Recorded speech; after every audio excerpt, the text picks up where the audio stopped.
Welcome back to SS2 Digital Learning. Today in this class we will be discussing one more interesting grammar, that is passive voice of reflexive pronoun. So without any delay, let's get started. Passive voice of reflexive pronoun. Reflexive প্রোনাউনগুলো যে সেন্টেন্সের মধ্যে থাকবে সেই সেন্টেন্সগুলোর passive form কিভাবে তৈরি করব। তো তার আগে আমাদেরকে কিন্তু অবশ্যই জানা দরকার যে রিফ্লেক্সিভ প্রোনাউন বলতে কি বোঝায় বা রিফ্লেক্সিভ প্রোনাউনটা কি। রিফ্লেক্সিভ প্রোনাউন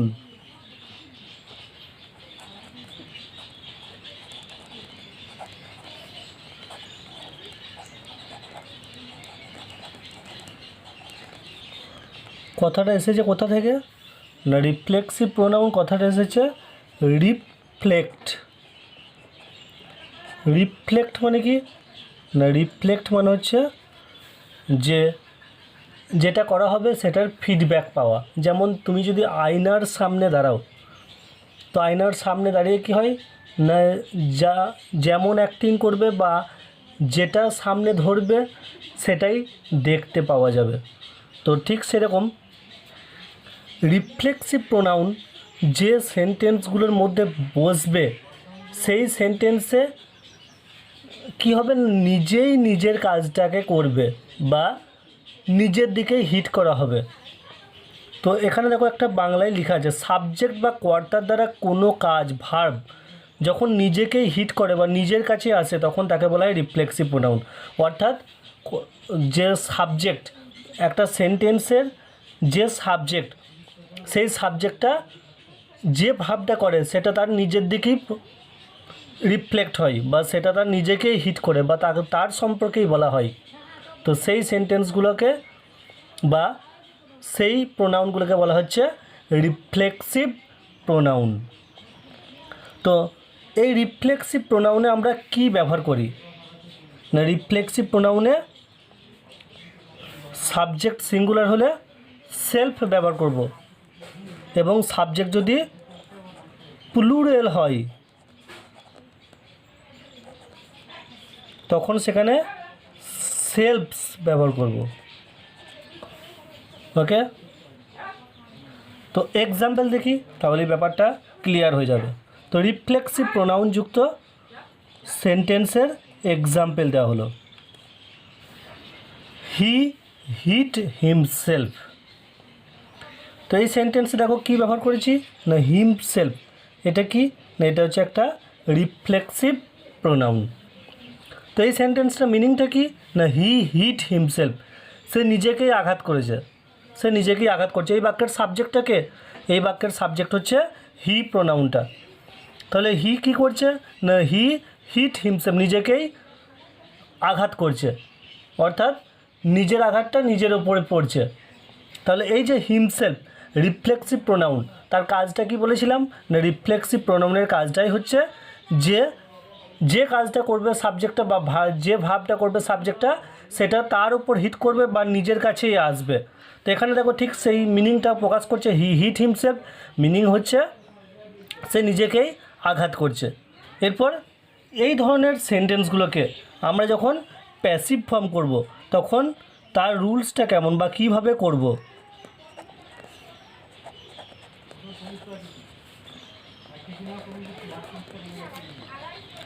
প্যাসিভ ভয়েসের রুলসটা কি না, প্রথমে বাক্যের যে সাবজেক্টটা সেই সাবজেক্টটাই বসিয়ে দেবো, বাক্যের যে সাবজেক্ট সেই সাবজেক্ট বসে যাবে। তারপরে কি ব্যবহার করব না, বি ভার্ব ব্যবহার করব। বি ভার্ব মানে কি না, যদি সিম্পল প্রেজেন্ট টেন্সে থাকে বা যদি প্রেজেন্ট টেন্স হয় তাহলে অ্যাম ইজ আর, যদি পাস্ট হয় তাহলে ওয়াজ ওয়্যার।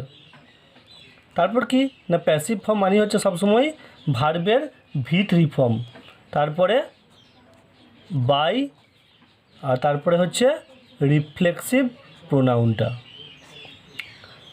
এই রুলস অনুযায়ী প্যাসিভ ভয়েসে পরিবর্তন করতে হবে রিফ্লেক্সিভ প্রোনাউনযুক্ত বাক্যটাকে। তাহলে এখানে দেখো রিফ্লেক্সিভ প্রোনাউনযুক্ত বাক্য আছে হি হিট হিমসেলফ। তো এই সেন্টেন্সটার ভার্ব কোনটা? এই সেন্টেন্সে ভার্ব হচ্ছে হিট। তো হি হিট হিমসেলফ। তো বলো তো এই যে হিট ভাবটা, এই হিট ভাবটা সিম্পল প্রেজেন্ট টেন্সে আছে না পাস্ট টেন্সে আছে? না এটা পাস্ট টেন্স আছে। কী জন্য? না যদি এটা হিট, তার কারণ হচ্ছে হিটের তিনটে ফর্মই একই, হিট হিট হিট। তো এটা পাস্ট টেন্স আছে। প্রেজেন্ট টেন্সে হলে কী করতো না, হিট যেহেতু থার্ড পারসন সিঙ্গুলার নাম্বার, সেই জন্য এস যোগ হয়ে থাকতো, তখন বোঝা যেত যে এটা সিম্পল প্রেজেন্ট টেন্সে। কিন্তু এটা কিসে আছে? সিম্পল পাস্ট টেন্সে আছে। তাহলে আমাকে কি ব্যবহার করতে হবে না, বি ভার্বের পাস্ট ফর্ম অর্থাৎ ওয়াজ অথবা ওয়ার ব্যবহার করতে হবে। তো হি হিট হিমসেলফ। তো এই সেন্টেন্সটাকে আমরা প্যাসিভ ভয়েসে তৈরি করছি না। প্রথমে কি বসাবো না, বাক্যের যে সাবজেক্ট সেই সাবজেক্টটাই বসবে, কোনো রকম পরিবর্তন হবে না। হি ওয়াজ, তারপর ভার্বের third form hit hit hit, he was hit by himself. He hit himself, সে নিজেকে আঘাত করেছিল। He was hit by himself, meaning দেখো একই থাকছে। He was hit by himself, যে তাকে তার নিজের দ্বারা আঘাত করা হয়েছিল। ওকে, প্যাসিভ ফর্ম হয়ে গেল। নেক্সট আর একটা এক্সাম্পল দেখি।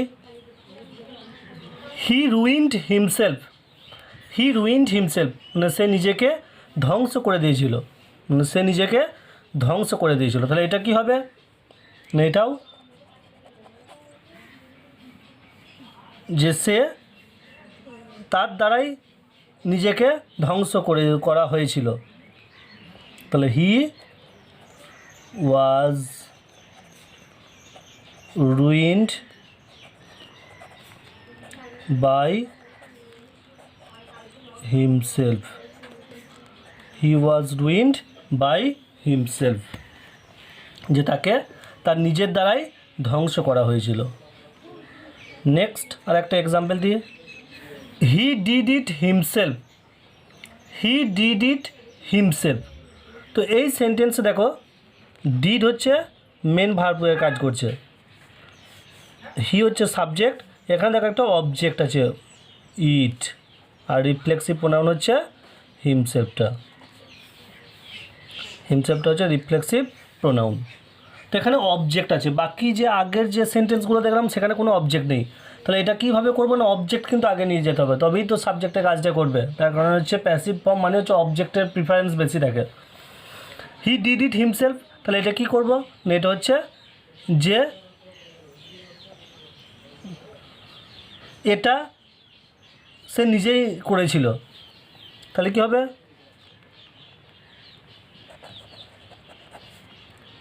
ইট যেহেতু ডিড আছে সেই জন্য ওয়াজ ব্যবহার করব। ইট ওয়াজ ডান বাই হিমসেলফ, যে এটা তার দ্বারাই করা হয়েছিল, মানে সে নিজেই এটা করেছিল। মিনিং ঠিক থাকছে। হি ডিড ইট হিমসেলফ, সে নিজেই এটা করেছিল। ইট ওয়াজ ডান বাই হিমসেলফ, এটা তার দ্বারাই বা সে নিজেই করেছিল, এটা মিনিং ঠিক থাকছে। এরপর আরেকটা এক্সাম্পল দেখি, I washed myself. I washed myself, এটাকে কীভাবে করব না, এটা এখানে দেখো সাবজেক্টকে আমি, আই ওয়াশড মাইসেলফ, যে আমি নিজেকে ধুয়েছিলাম। তাহলে কী হবে না, আই ওয়াশড মানে পাস্ট টেন্সে আছে, I was washed by myself. I was washed by myself, যে আমি নিজেই নিজেকে ধুয়েছিলাম। ওকে, আরেকটা এক্সাম্পল দেখো, হি কিল্ড হিমসেলফ। এটা কি হবে, যে সে নিজেকেই মেরে ফেলেছিল। তাহলে কী হবে, হি ওয়াজ